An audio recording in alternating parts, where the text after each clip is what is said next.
quem vive de missão é soldado, né? Você tem que vender o sonho. A gente tem um sonho muito grande lá, de até 2030 ser uma das principais marcas litorâneas do Brasil.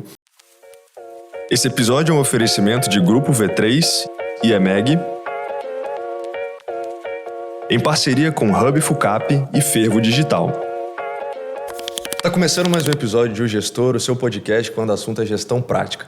Nós trazemos aqui os melhores gestores capixabas e nacionais para uma conversa aprofundada sobre as melhores práticas de gestão para que você consiga traduzi-las para o seu negócio e, consequentemente, destravar todo o potencial de crescimento da sua empresa. Meu nome é Bruno Rigamonte. Eu sou Gabriel Feitosa, entusiasta das boas práticas de gestão, e hoje a gente está recebendo o João Vitor Dondoni. Ele que é CEO e fundador de uma das principais marcas de moda masculina capixaba. João, seja bem-vindo ao Gestor, a Lerrua, né? Seja bem-vindo ao Gestor, obrigado por aceitar o nosso Obrigado, convite. cara. Obrigado, Bruno. Obrigado, Gabriel. É um prazer estar com vocês aqui hoje, com uma galera toda, vários empreendedores que vocês trouxeram aqui. Bacana. Conta um pouquinho a história da Lerrua pra gente. Vamos lá. Bruno já conhece um pouco da história. Descobriu que é seu cliente. Já descobri aqui que é meu cliente, A gente eu comecei a trabalhar com moda, cara, com 14 anos de idade. E minha mãe ali, meu pai tinha uma casa, a gente vendeu a casa que a gente tinha para comprar uma loja para minha mãe. E aí minha mãe começou a trabalhar naquela loja. E ela falou, João, você vai ter que trabalhar comigo aqui porque o dinheiro acabou, né? Tem que fazer alguma coisa. E aí era eu, ela e uma outra pessoa. Eu ficava mais no caixa, etc. E foi nessa loja onde eu fui pegando gosto por varejo e por moda. Muito mais, talvez, por varejo do que por moda em específico. E a partir daquela experiência que eu tive, cara, foi lá onde eu desenvolvi meus valores. Você vê sua mãe se matando de trabalho para fazer um negócio acontecer. E você fala, caramba, bicho, tem que fazer um negócio também. E eu acabava trabalhando muito com ela, ficando naquilo, começando muito novo, com 14. Com 18 anos, eu passei na Universidade Federal do Espírito Santo, na UFES. Mas como um bom trabalhador, depois que você começa a trabalhar, você não consegue parar, né? Então, se largar tudo e estudar não tem como. É verdade. Então, eu acabei surgindo a oportunidade de fazer uma marca masculina. A gente sentia que aqui no Espírito Santo tinha poucas marcas nesse estilo lifestyle que representava esse estilo de vida litorâneo do Brasil, um pouco mais tropical. A gente via isso muito no Rio de Janeiro. Não via muito aqui. E aí convidei um sócio meu, o Gustavo, para começar comigo. E aí já nasceu com o nome de Lerrua, já nasceu a ideia, né, dessa marca, esse posicionamento em novembro de 2017? Cara, já nasceu. Lerrua é uma ilha no Havaí. Uhum. Então a gente, na verdade, olhou o mapinha lá, um nome legal, que ainda não existia algum nome, entendeu? E a gente viu Lerrua e falou, cara, acho que Lerrua combina com o que nós queremos passar. E o estilo de vida que a marca quer colocar para o mercado. E acabamos escolhendo Lerrua. 18 anos ali, não tinha muita coisa pensando também, não. Bacana. E aí é interessante que aí já vem dentro da história, né? Já vem uma primeira, talvez, mudança, né? Que você, logo em 2018, você passa a vender 100%, né, para B2B, né? Para os lojistas. Inicialmente, nasceu com a concepção de ser uma marca e ter lojas próprias, e em menos de um ano mudou. Como é que foi esse início aí? Legal. A gente começou, Gabriel, com muita pouca grana. A gente começou com R$5.000 cada pessoa. E, cara, nosso entendimento ali daquele momento foi o quê? A gente começou com pouco. Hoje, se eu for abrir loja, eu tenho investimento alto, ou seja, meu custo não daria para fazer aquilo.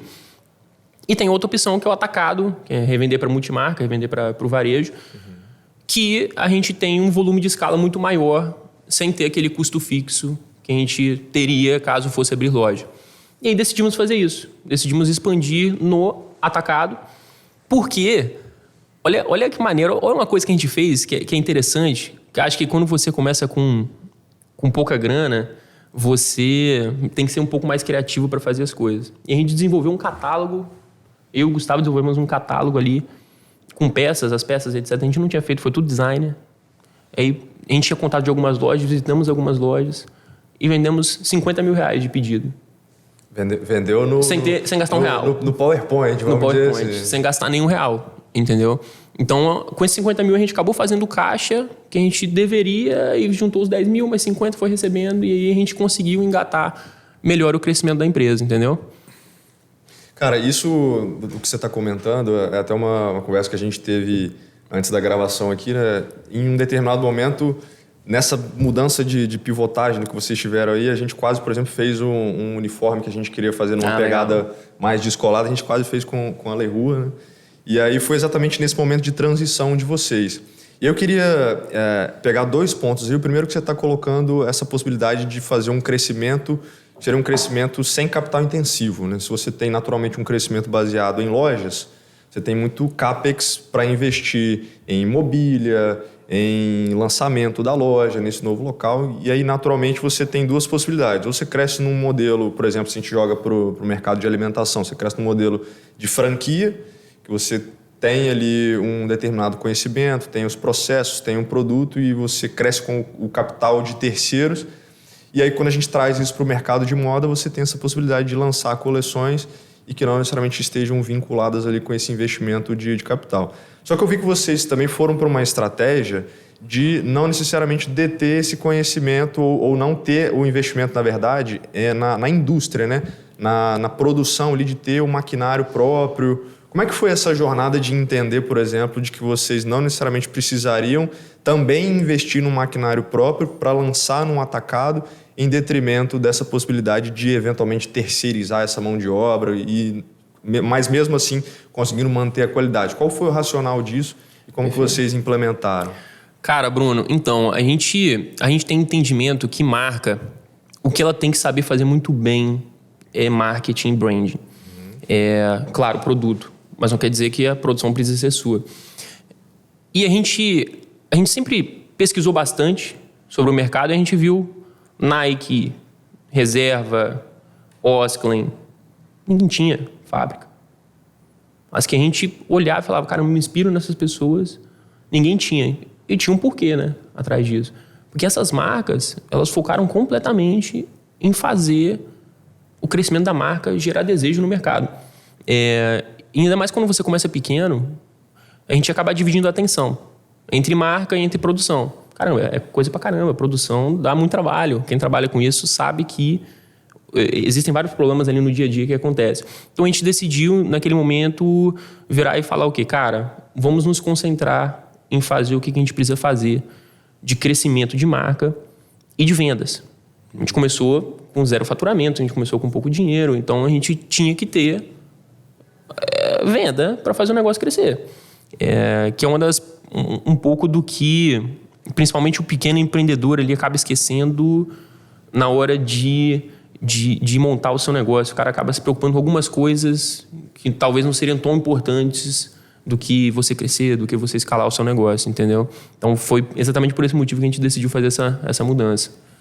E é interessante, a gente estava conversando a respeito, João, que quando você faz esse movimento de ir para o atacado, tiveram algumas empresas que fizeram um movimento semelhante, e principalmente na época ali da crise, 2015, 2016 ali, 2015, 2016, eles acabaram enfrentando uma inadimplência muito grande, muito alta, e muitas marcas se endividando, né? Então você acabou nichando num mercado que para muitas foi talvez uma experiência ruim, né? E acabou optando justamente por essa de não ter investimento intensivo de capital em lojas, em decoração, etc. Quando você olha para esse modelo, você tem que ter ali, obviamente, bons fornecedores, o desenvolvimento de bons fornecedores, né? Ter uma gestão ali logística, de desenvolvimento, de lançamento, de inovação que chame a atenção, né? E esse processo de vendas, né? Então, como que foi? O que veio primeiro? Você já estava falando assim, eu comecei já a vender com 50 mil, já tinha uma apresentação e já vendi 50 mil. Mas como é que você começou a desenvolver esses fornecedores, a trabalhar a parceria com esses fornecedores para que eles, de fato, gerassem uma vantagem competitiva para você e para que você pudesse vender com margens que fossem interessantes para o seu negócio? Hoje, fornecedor, a principal coisa que o cara gosta é que você pague em dia, né? Que você não atrase. Então. E como você disse, o mercado de moda é um mercado que existe sim uma inadimplência muito grande. Então você tem que ter um controle de para quem você está vendendo e o valor que você está vendendo. Foi até um caso que aconteceu com a gente no começo da Le Rua e a gente não tinha isso muito na nossa cabeça. A gente saiu para vender alguma coleção, vendemos R$70 mil. Cara, levamos uma inadimplência de R$40 mil. A gente olhou eu e o Gustavo, meu sócio, falando, cara, o que a gente vai fazer agora? A gente foi no banco, pegamos R$50 mil emprestados no banco para suprir um pouquinho do rombo que tinha acontecido. Depois disso, Gabriel, a gente começou a limitar pedido. Você não pode, uma pessoa chegar lá e pedir R$150 mil e beleza, tchau, não é assim. Além de avaliar para quem a gente está fazendo. Com isso, a gente conseguiu ter uma inadimplência muito baixa. Então, as pessoas que estão lá hoje são lojistas muito bons, são as principais multimarcas no estado. E aí, com isso, a gente consegue ter um relacionamento muito bom com os nossos fornecedores, porque, cara, a gente é muito bem organizado financeiramente para conseguir arcar com todos os custos que a gente tem ali. Além de ter também pessoas ali que sejam totalmente responsáveis por estar com esses fornecedores e mantendo uma comunicação semanal com eles, entendeu?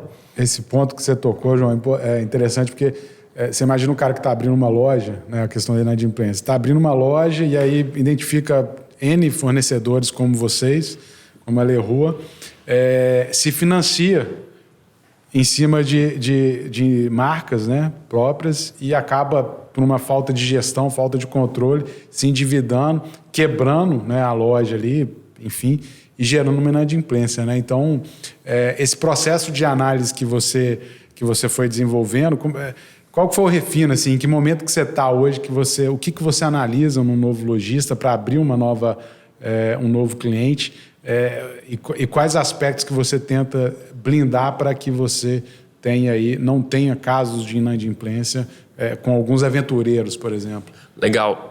Lembrando, aventureiro tem em qualquer mercado, né? Todo mundo entra e faz e quer acontecer, mas muitas vezes por falta de gestão e falta de conhecimento você não consegue ter um sucesso que você deveria ter. Existe um número, né? Tem uma grande número de empresas pequenas quebram nos primeiros 2 anos de empresa.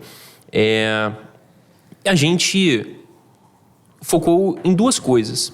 Primeiro, a gente começou a avaliar esse cara, tempo de mercado, entender com ele, no caso, entrar em contato. A gente não tem um número grande de clientes, no sentido de não é B2C, então a gente consegue... A gente tem uma média hoje de 250 clientes, então você consegue ter um contato próximo dessas pessoas. E o segundo ponto é que a gente, lá dentro da Le Rua, muito diferente do que a maioria das marcas faziam, a gente criou uma equipe de sucesso do cliente. E com essa equipe de sucesso do cliente, a gente ajudou algumas multimarcas parceiras a se desenvolverem, não só em venda de Le Rua, mas em gestão de loja. Entendeu? Então, hoje a gente tem algumas pessoas ali que ajudam essa pessoa ajudando no fluxo de caixa, como que trabalha, em venda, em marketing. Então, isso faz com que ele tenha um maior número de sucesso. Porque pra gente, pra Le Rua vender mais, a gente sabe que esse cara precisa vender mais. Então, a gente tem que ajudar ele a vender bem. E aí de certa forma, quando você pega esse cargo, né, ou esse setor de uma empresa, né, de sucesso do cliente, né, ou Customer Experience, ou Customer Success, na verdade, é como se houvesse uma lógica de mercado que você precisa trabalhar ali a satisfação do cliente, tá? Mas essa perspectiva de sucesso do cliente, né, de entender realmente o que é sucesso para ele, garante também o sucesso e a perenidade do seu próprio negócio. Né? Perfeito. E é com esse modelo que a gente hoje consegue ter uma fidelidade desses bons clientes num número muito alto em comparação ao mercado. Te dou um exemplo. A gente começou o atacado em 2019, vendemos para 33 lojas. Até hoje, dessas 33, somente 3 lojas saíram. Você tem 4 anos fazendo coleção e tendo um trabalho muito bom e pedidos crescendo, entendeu? E é um ponto que eu queria abordar. Você coloca, por exemplo, que no ano de 2019 vocês conseguiram atingir aí algo em torno de 85% das cidades no Espírito Santo, principalmente, né?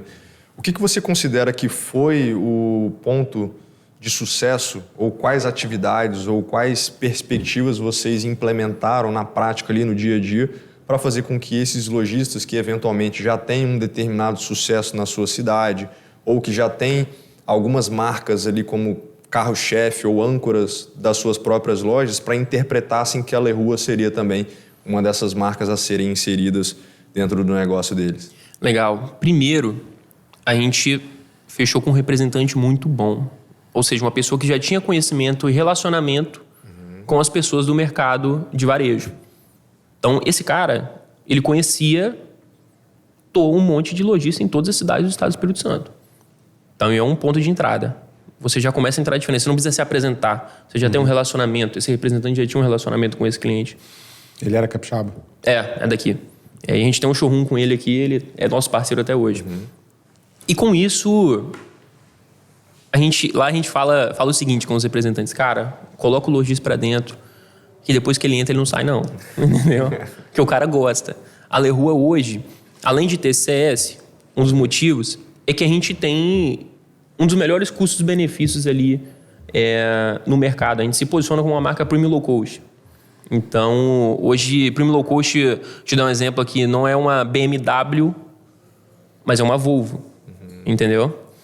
Então, você consegue ter uma qualidade muito boa de um produto muito bom, com custo-benefício, que a gente consegue entrar muito bem dentro dos clientes. Aí o cara chega, vê uma marca vendendo uma camiseta por R$250, e você vê a Lerua, uma marca com qualidade, com desejo, vendendo uma camiseta por 130, 140.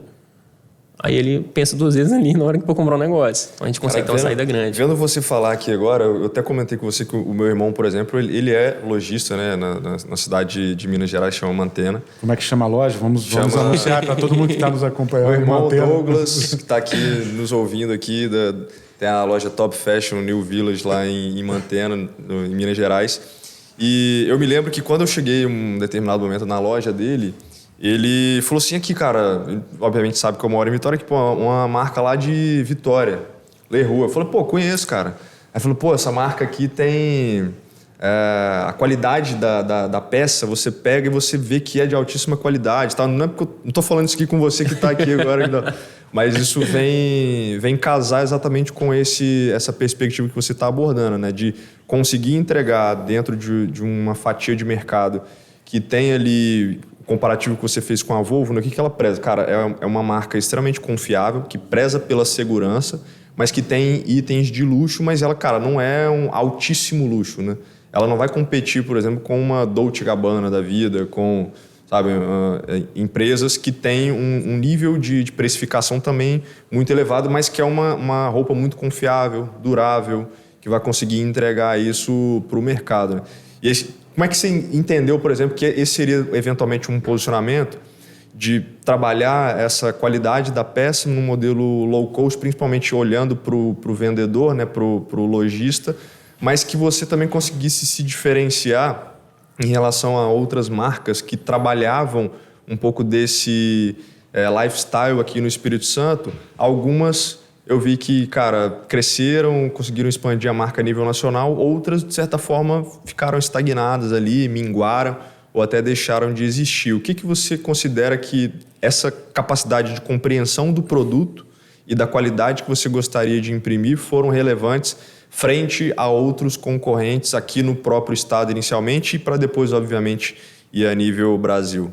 Hoje a gente tem um posicionamento muito claro, então a gente se coloca com uma marca lifestyle nesse estilo litorâneo. Então, os nossos produtos hoje, que mais saem, é t-shirt, short, e a gente focou exatamente nisso. Então, a gente se comporta como uma marca que tem esse segmento. O que muitas marcas, às vezes, eu vejo, talvez possam errar até para você conseguir essa expansão, é querer fazer tudo. Entendeu? O cara começa com a marca litorânea, aí o cara entra num ramo social, aí o cara entra no outro ramo, aí o cara entra no outro. Existem momentos, entendeu? Não quer dizer que eu nunca vá entrar. Mas não adianta fazer agora, sabendo que eu tenho um potencial gigante para crescer ainda.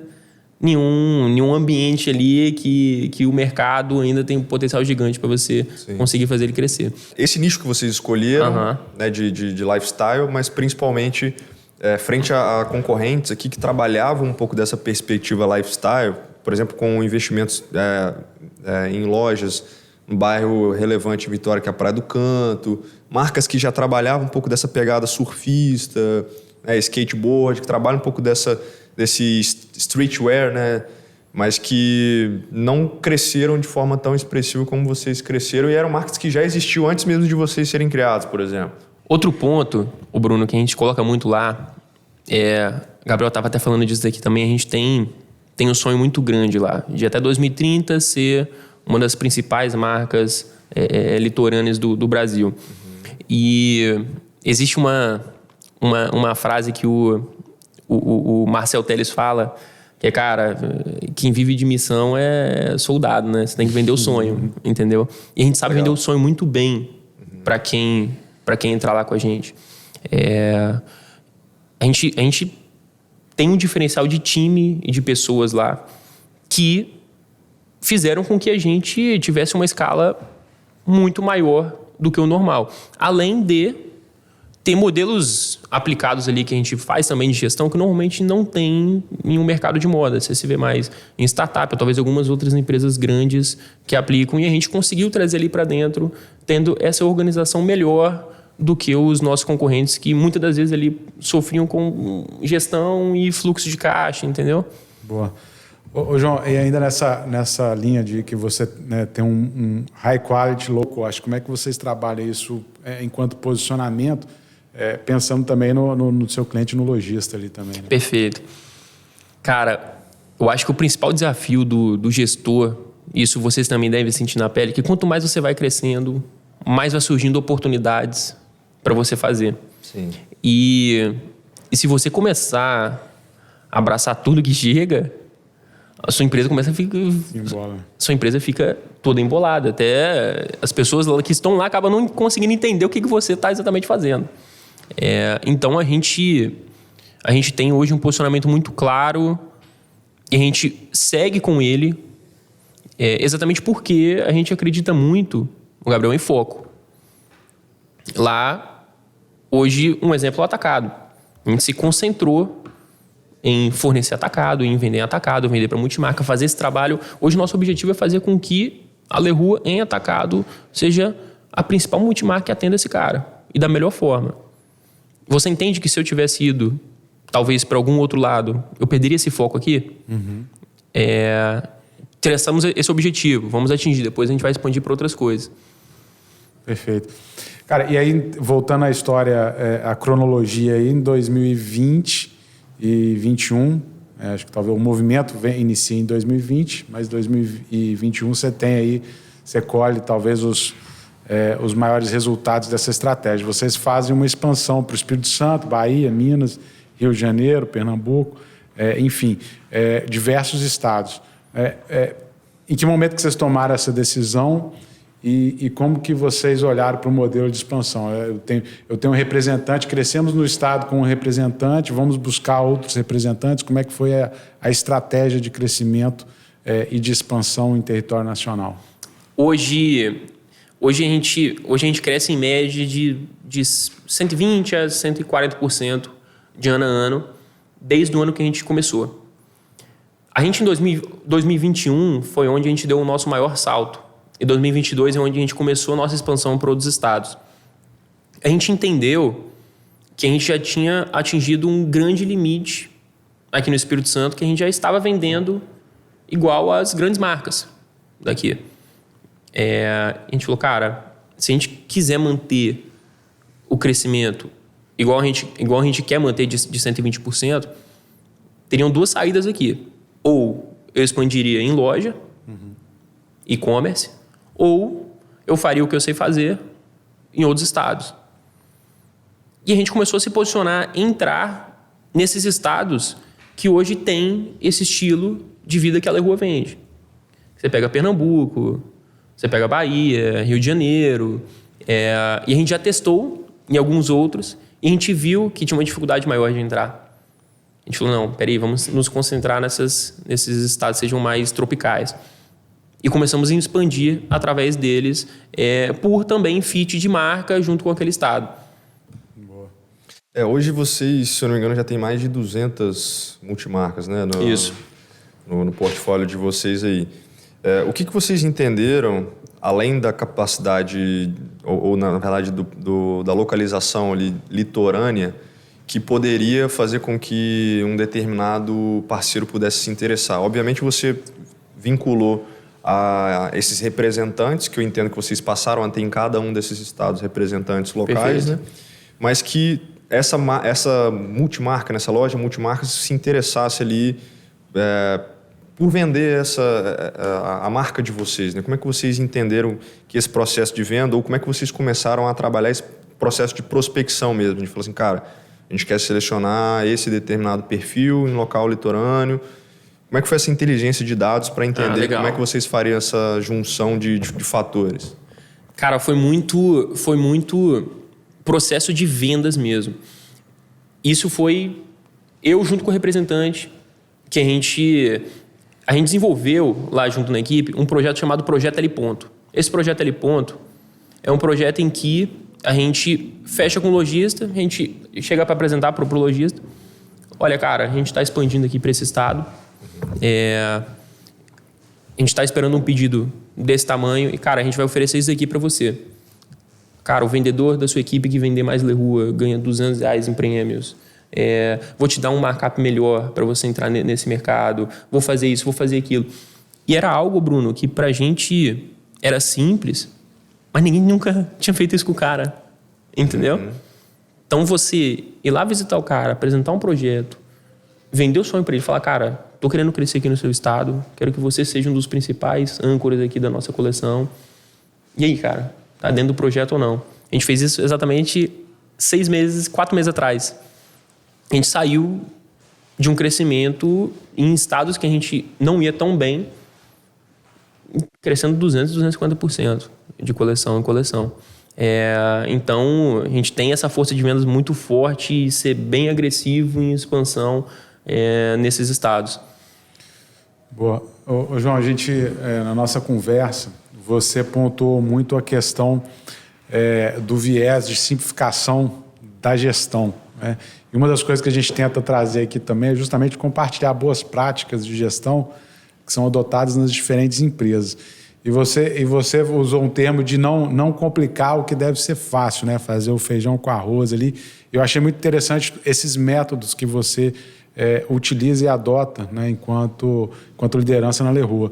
Então, assim, primeiro, o que significa para você simplificar a gestão e como que você olha, né, para métodos e para práticas de gestão para te assessorar, para auxiliar, né, a você construir uma empresa de sucesso? Assim, o que é simplificação de gestão para você? Gabriel, não quero ensinar para você aqui, que você deve saber bem mais que eu, né? Mas vou te mostrar o que a gente faz lá. Como eu comecei muito cedo e eu tive muitos amigos empreendedores também, o que eu percebi era que o cara queria fazer tudo em gestão.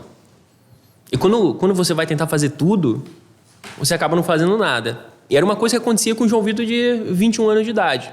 Ele ia fazer um curso, Gabriel, de gestão do G4, etc. E ele via uma empresa que já tinha 150 pessoas, a equipe de marketing era de 30 pessoas e queria criar uma área de growth, a área de growth era assim, tinha que fazer isso, aquilo. Eu chegava lá na empresa e falava, bicho, a gente tem que fazer esse negócio, vamos fazer isso. Mas, cara, não tem mão para fazer, entendeu? Então, hoje, eu já consigo olhar como, cara, o que eu vou fazer para começar isso? Então, a gente começou a nossa gestão com coisas básicas e simples. Reunião geral foi a primeira, uma vez por mês. Reunir o time, vender cultura, falar de meta, falar do resultado que a gente obteve, falar como que está de acordo com o resultado que a gente quer anual.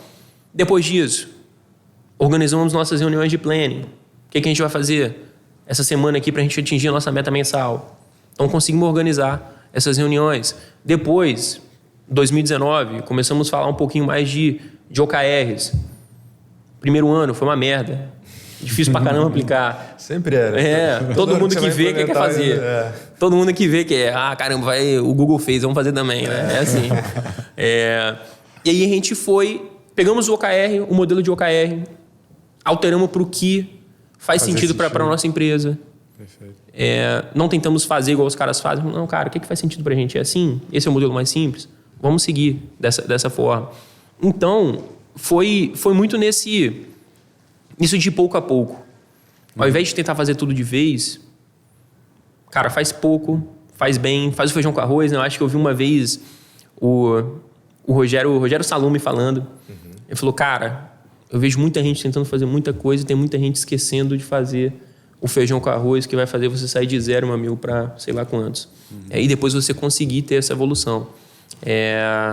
Então a gente consegue ter um foco e uma simplicidade grande no nosso modelo de gestão que ajudou a gente a crescer.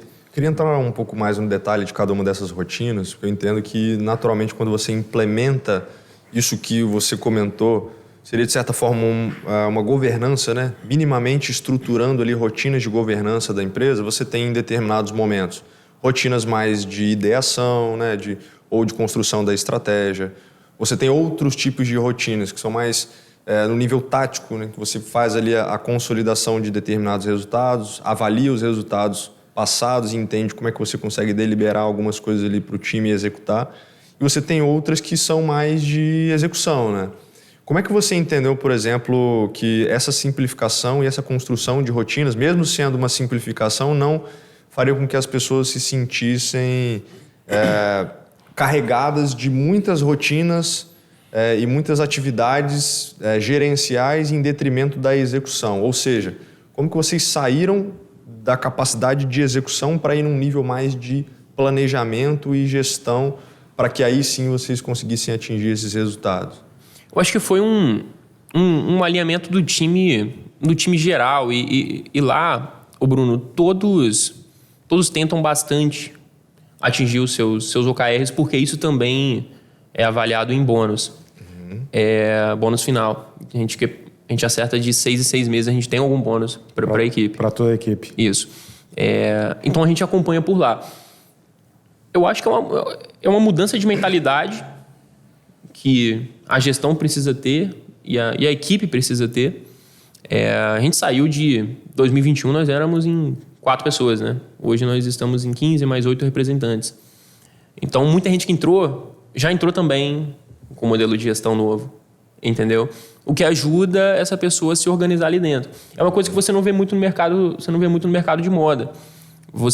Tiveram várias pessoas ali que entraram com a gente e que falam, cara, a gente não fazia isso. Então você tem que ir mudando a mentalidade dessa pessoa. Pessoas já de mercado da moda que vocês trouxeram, que entenderam que vocês já estavam bem organizados em termos de gestão, né? Perfeito. Esse é um tema que a gente gosta demais, que eu particularmente gosto demais, e a nossa equipe de marketing denominou de cultura de resultado, que eu não sei se todo mundo que está nos escutando pegou assim, cada detalhe dos aspectos que você colocou. Quando você fala dos OKRs, né, no PDCA, nós estamos falando de planejamento, de você definir objetivos. Perfeito. O planning acaba sendo ali uma metodologia de Scrum, né, que é muito voltado para execução. O que eu vou entregar nesse sprint semanal. Então, cara, viés absurdo de execução.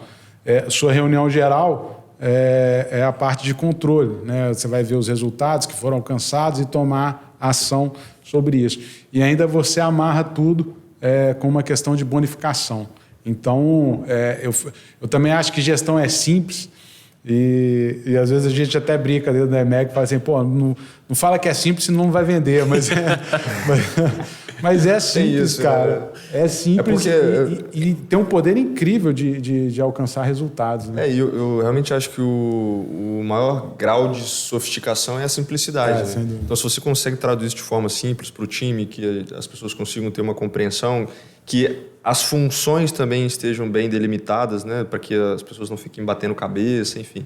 E eu queria pegar exatamente esse ponto, porque quando você estabelece isso, ainda que com outros nomes, eu entendo que um processo de governança, nesse processo aí de implementação de uma estrutura de gestão ali que funcione bem, cara, você tem rotinas mensais, rotinas semanais e, naturalmente, você tem ali planejamentos que eu imagino que tem ciclos maiores, né? E aí, os OKRs, aí tem empresas que se adaptam mais ao modelo de OKRs, tem outras que se adaptam mais a um modelo orientado para metas, condicionado ali ao Balance Scorecard, né, que seria o BSC, que você tem algumas perspectivas e tudo mais. E já tive algumas experiências, por exemplo, de implantação de OKR, que você percebe nitidamente que uma equipe tem uma cultura muito mais voltada para metas. Se o que você fala pro cara assim, cara, porque o OKR no pé da letra ali, o OKR não é meta, né? Se você atingir 70% aqui do objetivo, cara, você já atingiu, já foi longe demais, porque tem essa perspectiva de você ter objetivos moonshot, né? Que seria quase como se você desse um tiro na lua, e se você chegar próximo da lua, tá tudo certo, né? O que vocês entenderam, por exemplo, nessa construção desse momento que vocês estavam com 4 pessoas no time, como é que vocês fariam a distribuição ali de responsabilidades e como é que vocês iriam para a rua para executar isso? Quem que ia ficar mais no back-office, quem iria cuidar mais ali dos controles de resultados financeiros, quem tinha talvez um perfil mais comercial, mais hustler ali, né, de ir para a rua e fazer acontecer a parte comercial. E, naturalmente, com quem que ficou essa responsabilidade ali da estratégia, né? Ficou com você numa figura de CEO ou num primeiro momento foi compartilhado com a equipe? Cara, a gente... sociedade é um negócio que tem que escolher muito bem, né? Porque é o que mais atrapalha o crescimento de uma empresa. Ou é briga de sócio, ou é o desencontro se deu... quem vai fazer o quê? Eu e o Gustavo, quando a gente começou, a gente já era amigo. Então, já é o principal passo pro erro, né? 2 amigos começaram o negócio.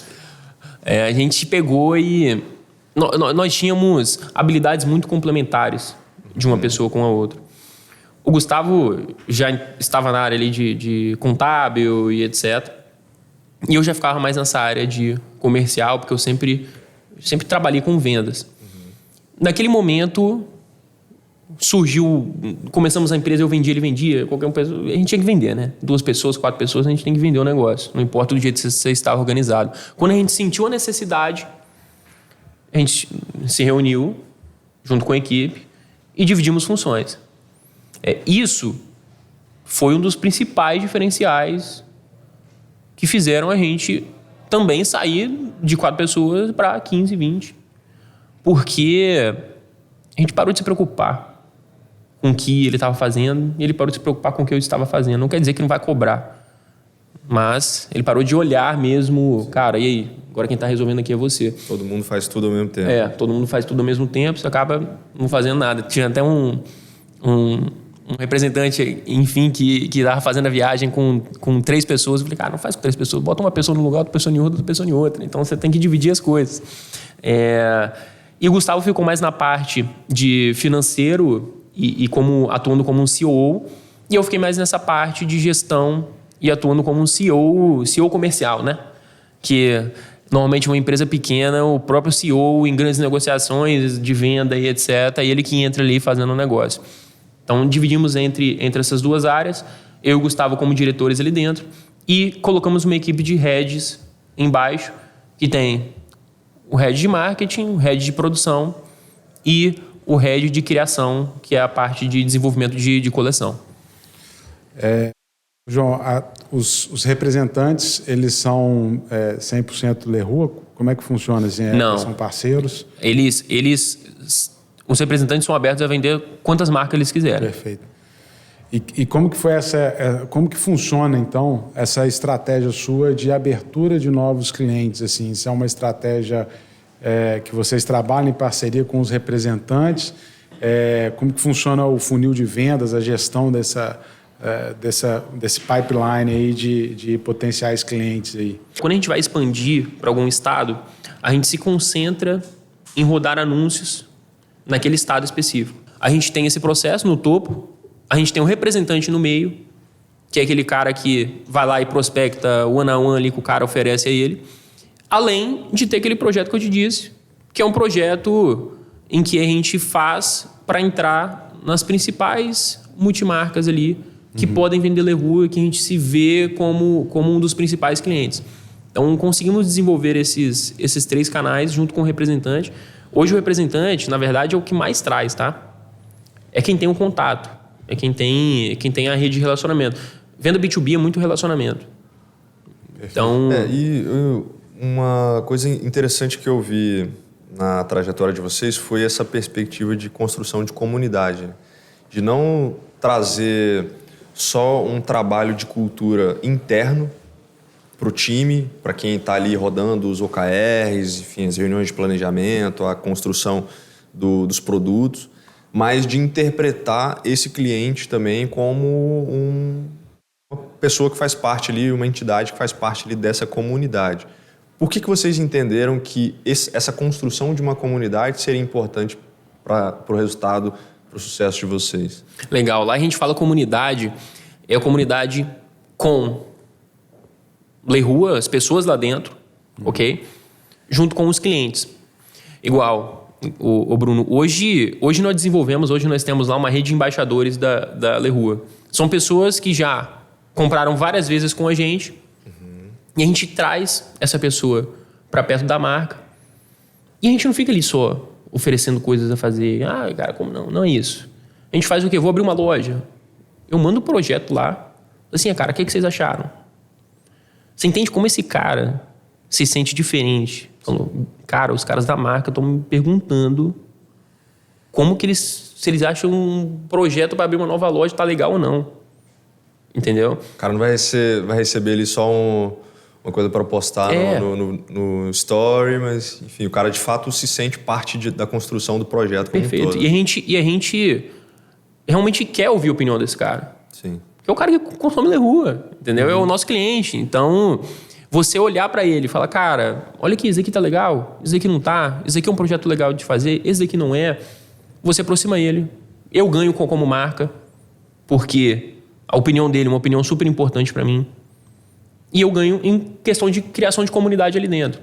Não sei se vocês já viram no nosso Instagram, a gente já fizemos vários eventos como, convidamos esses principais clientes para fazer um torneio de futebol, uma pessoa com a outra. Então, fizemos uma brincadeira no final, entendeu? Então, são essas coisas que a gente traz para perto, acolhe, e ali você consegue criar uma comunidade em volta disso. E uma outra, o que eu acredito que também é um dos valores de vocês é a perspectiva de foco no cliente, né? Perfeito. E aí, a gente tem um caso muito interessante, que é o caso do Jeff Bezos, né, da Amazon. Talvez nem todo mundo conheça esse caso, mas em todas as reuniões da Amazon, não sei se é assim atualmente, mas ele colocava sempre uma cadeira vazia na ponta da mesa, e aquela cadeira ali representava o cliente, né? Então, isso, na perspectiva da Amazon, era, cara, realmente o foco no cliente, porque o cliente é o nosso patrão, é quem está aqui na ponta da mesa que vai tomar a decisão. E aí... às vezes até perguntava para ele, falava, vamos perguntar o que o cliente acha, né? E aí... Vira uma boa perspectiva de se perguntar. Mas uma outra coisa também, acho que é da Walmart, do Sam Walton, que ele, não vou saber dizer ao certo, mas ele fala assim, cara, o cliente é de fato o seu patrão porque ele pode te demitir ao escolher comprar no seu concorrente, né? Como que essa capacidade de construção de comunidade se traduz, por exemplo, no foco no cliente realmente ali no dia a dia, né? Nem tem como se comparar, né? O Jeff Bezos, porque o cara é um nível de foco no cliente. Eu te dar um exemplo do que aconteceu. O meu sócio, na época, pediu um livro. O livro estava para chegar sexta-feira, chegou no sábado. Os caras mandaram um e-mail automático, provavelmente. Olha, galera, a gente está devolvendo o seu frete, porque o livro chegou um dia atrasado. Aí fala, cara... Olha o volume, né? E olha o que os caras conseguem fazer. A gente entende que foco no cliente, muito o que aconteceu lá na Amazon, é algo da mentalidade das pessoas que estão lá dentro. Então, isso que o Jeff Bezos faz é para quê? Para todo mundo que estiver participando daquela reunião, fala, irmão, os caras realmente dão muita atenção a isso. Quando você tem a gestão colocando como principal pilar esses valores e realmente agindo como exemplo, você tem as pessoas ali embaixo falando, cara, realmente faz sentido, eu tenho que fazer. Então, hoje, a gente deixa muito claro que foco no cliente é o principal e a gente trabalha em cima disso, junto com a equipe de CS e etc. Eu, como gestor do negócio, eu visito várias lojas por ano, mas muita loja. E chegar para entender, e aí, cara, como que tá? Tá bem, não tá? Tá indo certo, não tá? O que você precisa, o que você não precisa? Então, a gente ali como os diretores daquilo, demonstramos, cara, que, faz sentido. entendeu? Faz sentido você estar ali perto, você desenvolver junto com ele.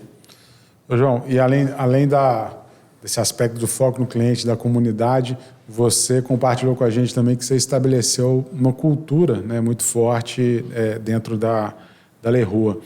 E estabeleceu algumas regras, né, as 12 regras que vocês seguem, que você pratica lá. O que é essa ideia, como que nasceu essa ideia das regras e como que você as coloca em prática, né? Talvez não precise de falar das 12 aqui, mas elencar as principais que você acha que é um fator de competitividade para vocês enquanto empresa. Se alguém quiser, é só me perguntar no Instagram aí que eu compartilho as 12 lembra regras. as 12 de cor? Eu lembro, cara, eu lembro. Tô falando sério, mas ninguém lembra, não. Cara, as 12 regras funcionam da seguinte forma. A gente tem nossos valores principais: comprometimento, foco no cliente, busca por conhecimento e trabalho em equipe. Com esses nossos 4 valores, nós desenvolvemos nossas principais regras. Perfeito. Eu faço muito benchmark, gente. Vocês tiveram empresas que fizeram isso. A Nike tem 12 regras. Não, nem é 12, eram 10. Falei, cara, achei maneiro. Acho que faz sentido trazer aqui para dentro. Faz uns 3 anos que eu desenvolvi isso. Eu vejo muito, Gabriel, se você quiser trazer gente boa para a empresa, e, cara, o mercado de moda é um mercado que é competitivo pra caramba, é um mercado que não é todo mundo que entra, tem algumas coisas ali, entendeu? E a gente entende que o quê? Pô, pra você trazer gente boa, você tem que ter o quê? Um desafio muito, muito bem feito e uma liberdade para aquela pessoa fazer o que ela acredita ser o certo. A gente tem uma cultura muito forte de liberdade com responsabilidade. E sempre quando a gente contrata uma pessoa, traz ela para dentro, ou as pessoas já estando lá, a gente sempre tenta deixar muito claro qual que é os nossos principais valores, qual que é a nossa cultura. Por quê? Porque eu consigo entender aquela pessoa. Ela chega e me apresenta, e aí, cara, eu sou assim, eu falo, pô, faz sentido ter você aqui na empresa. E aí eu falo, agora espera aí, deixa eu falar. Nossa cultura é assim, né? É assim, cara, aqui a gente trabalha pra caramba, aqui a gente tem liberdade, mas é com responsabilidade, aqui a gente foca em crescer, aqui etc, etc. Isso faz sentido pra você? Pô, já aconteceu de falar, cara, não faz. Então você consegue entender se aquela pessoa tem um fit com o seu negócio ou não. Cara, faz. A gente traz a pessoa pra dentro. A gente tem reuniões, principalmente com essa pessoa que chega, de uma em uma semana, um one-on-one ali com ela, o principal líder ali da área, para entender se está indo certo, se não dá, se a cultura está encaixando ou se não está. E você sempre comunicar. Eu acho que o gestor, hoje eu me vejo numa mudança. Né? O João Vitor de 2022 não é o João Vitor de 2023. E o João Vitor de 2023 não vai ser o João Vitor de 2024. Hoje eu me vejo muito mais com um cara que tem que saber comunicar minhas ideias muito bem, do que ser um cara que talvez vá lá e faça muito bem. Uhum. E é uma mudança de mentalidade. Sim, sem dúvida. Até os meus X milhões de reais, eu era o cara e eu gostava que pegava e ia lá e fazia. Mas você chega num momento que você tem que saber comunicar. A cultura tá na minha cabeça. Como que você vai conseguir fazer isso da melhor forma, passando da melhor forma? Uhum. Cara, comunicar sempre. É muito parecido com o próprio marketing, né?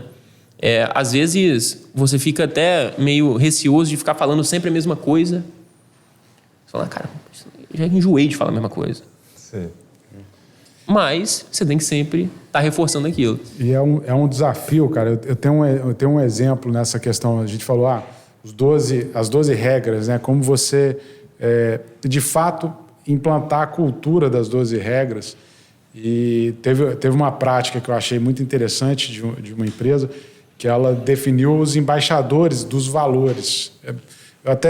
São 10 valores, são muitos valores, né? Assim, a gente sugere sempre uma higiene de 4, 5 e tal, mas a forma com que eles fizeram, foi uma empresa que comprou outra, então permaneceu com os valores da antiga e acrescentou alguns e em algum momento vai, obviamente, refinar. Mas fez um trabalho muito interessante de identificar pessoas que vão ser os embaixadores daqueles valores e vão disseminar. E o desafio é esse, né? Como você comunicar, como você passar essa mensagem continuamente Porque você lembra dos 12, mas talvez ali no dia a dia... É o que eu sempre falo lá. Os 12 não precisa saber, mas, pô, tem 4 valores. E esse, meu amigo, você não pode esquecer, não. Entendeu? Isso você tem que saber. E tenta associar com as regras, né? Porque senão... É o principal. A gente lá comunica muito os valores, os 4. E a gente exatamente colocou 4. Porque, cara, você vai botar 10? Sim, não lembra. Quem vai lembrar de 10, cara? Entendeu? E isso, essa questão das regras, é o que eu traduziria de uma outra forma, mas é semelhante do questão de princípios, né? E aí tem um autor, o pessoal do meu time já fica... Quando eu falo de princípios, a galera fala, pô... Lá vem... A galera do gestor também já fala, lá vai o Bruno de novo. Lá vai o evangelista de Ray Dalio, né, cara? A boa palavra de Ray Dalio. Mas é exatamente esse racional de entender como é que você consegue traduzir uma cultura em frases simples que sejam norteadoras em relação ao padrão de comportamento, né? Acho que princípios e regras norteiam o comportamento. E os valores são mais uma perspectiva que estão ligados mais ao senso de existência da empresa, né? O que é o motivo de existência da empresa, o que você de fato valoriza ali no seu dia a dia, cara, que é inegociável. E isso me lembra, por exemplo, um livro que fala sobre regras claras não negociáveis. E aí sim eu consigo fazer esse fechamento que ele fala sobre isso, né? De você conseguir traduzir ele em poucas regras, mas que, cara, daquilo ali 10 regras não negociáveis que ele coloca lá atrás, isso de uma empresa, se não me engano, é a South by Southwest. E aí ele pega ali as regras claras não negociáveis e isso faz com que seja um padrão de comportamento para o negócio.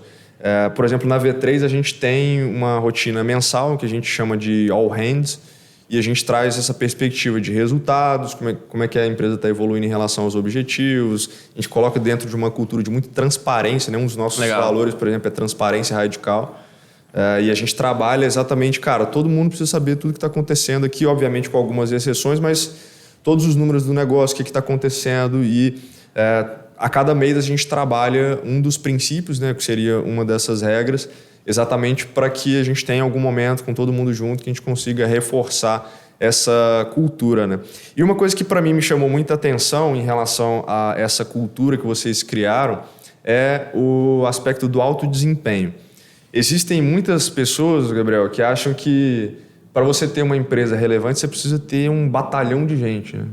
Cara, ter 200 pessoas, 1.000 pessoas ali, só então você vai ter uma empresa de sucesso.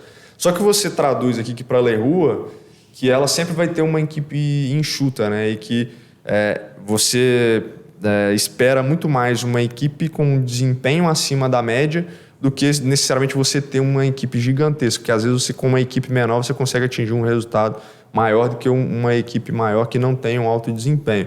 Como é que vocês traduzem isso no dia a dia de vocês e como é que é o processo até mesmo de prospecção e atração de pessoas de alto desempenho? Como é que vocês identificam esse perfil na hora de trazer alguém para o time? A gente se baseia muito nos nossos valores. Bruno, é muito doido, né? Isso que você disse de trazer as pessoas para apresentar as metas, falar, cara, como está o resultado? Cara, no varejo, tem gente que não fala quanto que fatura, porque fica com medo de funcionário saber. Cara, não faz sentido nenhum. Entendeu? Não faz sentido nenhum. Você quer comprometer eles com a meta ou não? Você quer fazer um negócio dar certo ou não. Mas sobre os valores e cultura de alto desempenho, a gente se coloca muito em quais são os nossos valores. A gente entende que esses valores, pra gente, pra Leroy, não quer dizer que pra outra pessoa precise ser, são o que representa uma cultura de alto desempenho. Você se comprometer, comprometimento, que a gente coloca de comprometimento, cara, isso tem que fazer tudo para atingir o negócio. Segundo ponto, busca por conhecimento. Lá o Bruno, a gente é uma equipe muito jovem. Gira ali entre 25 e 26. A maioria da equipe. Lá a gente entende que, cara, quer crescer, pra gente competir com uma empresa que já está no mercado há muito tempo, cara, você vai ter que estudar pra caramba. E aí, como que faz sua área? Como que você melhora? Como que você faz aquilo? O que a gente faz para trabalhar em cima disso? Cara, a gente tem encontro de livro todo mês. Todo mundo lê um livro. Faz a cumbuca? A gente não faz uma cumbuca, a gente faz uma apresentação como no Líderes. A gente faz uma apresentação lá como no Líderes. Todo mundo lê. O pessoal prepara a apresentação. Já tentei implantar isso várias vezes. É difícil pra caceta. É difícil demais. É uma cultura que é realmente difícil. É muito difícil. Mas são essas coisas simples que a gente falou de simplicidade, que a gente tem que insistir, porque é isso que a sua cultura é baseada. Nossa cultura é baseada nisso. Entendeu? E um ponto que eu acho que traduz muito isso e que para muitas empresas acaba sendo um contrassenso é de que vocês, acho importante você trabalhar isso, explicar um pouco melhor isso, né, de que vocês falam que vocês não são uma família, né? E tem empresas, por exemplo, cara, não, pô, aqui a gente é uma família e tal, aquela coisa toda.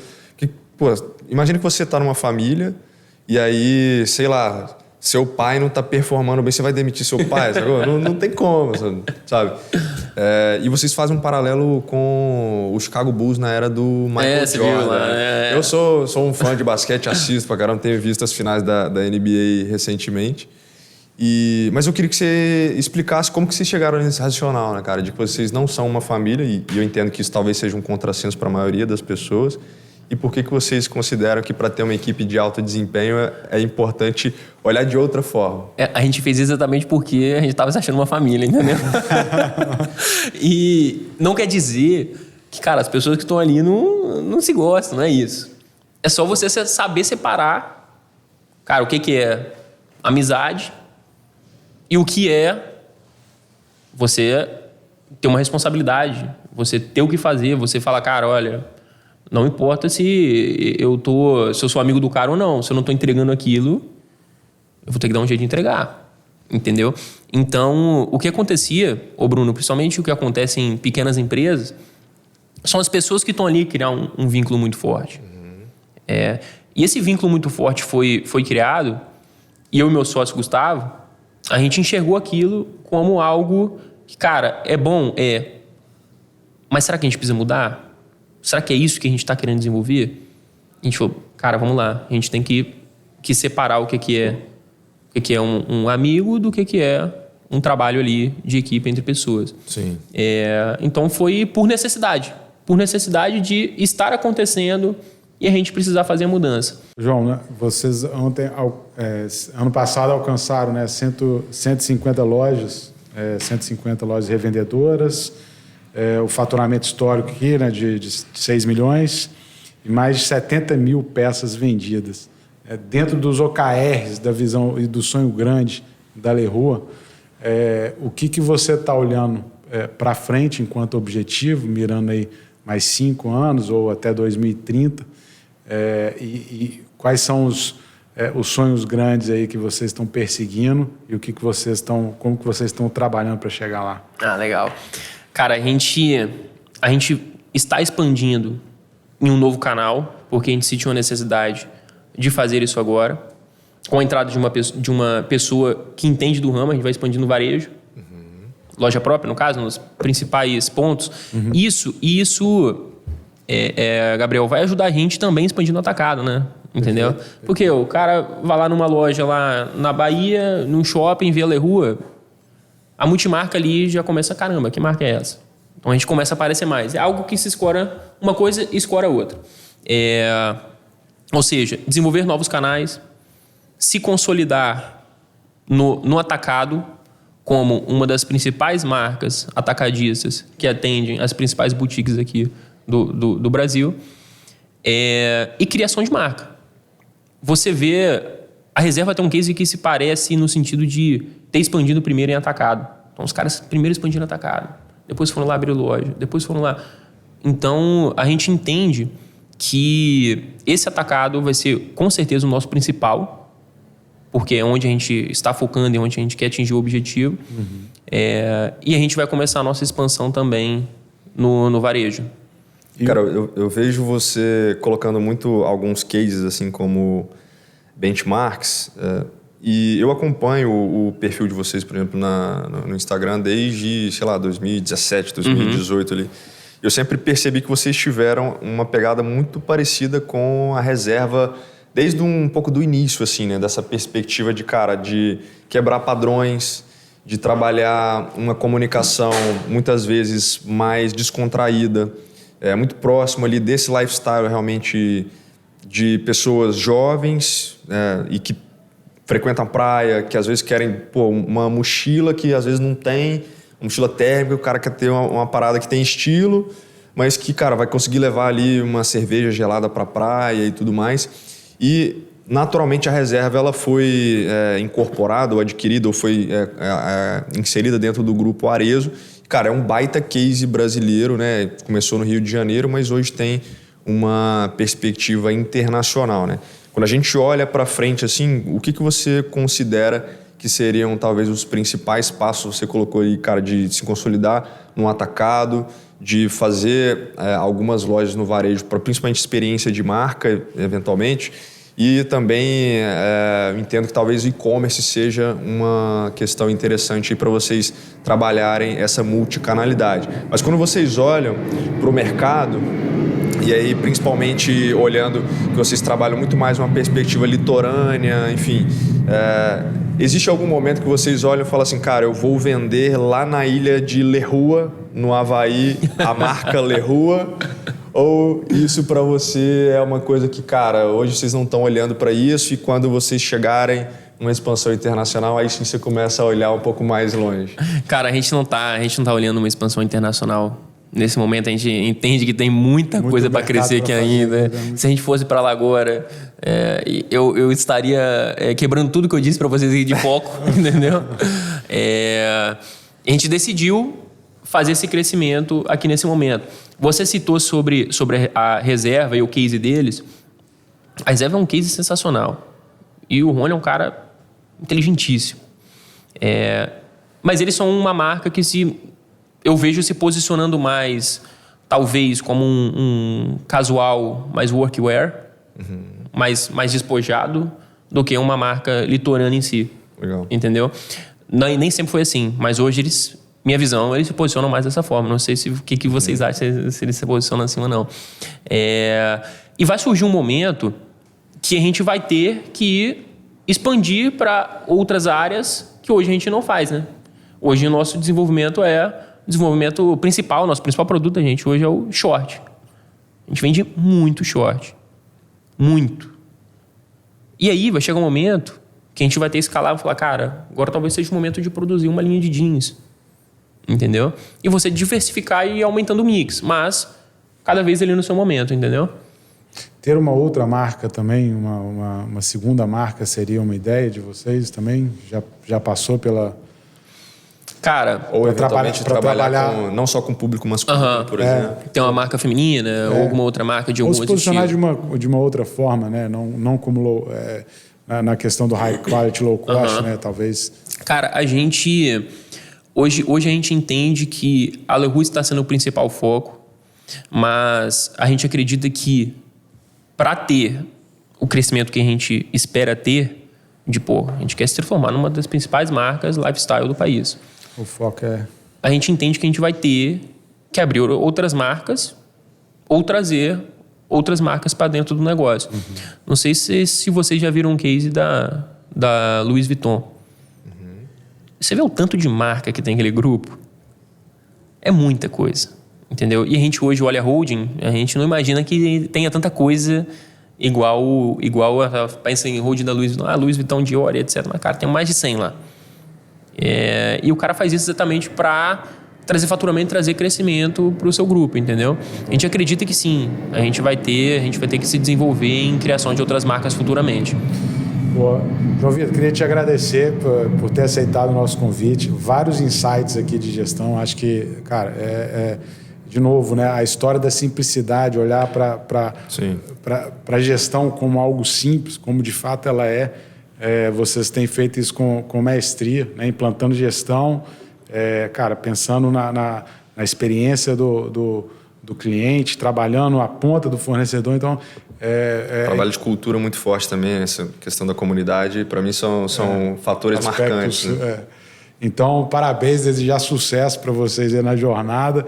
Em breve tá escutando mais resultados aí, mais expansão em mais estados e quem sabe vendendo lá em Lerroux também.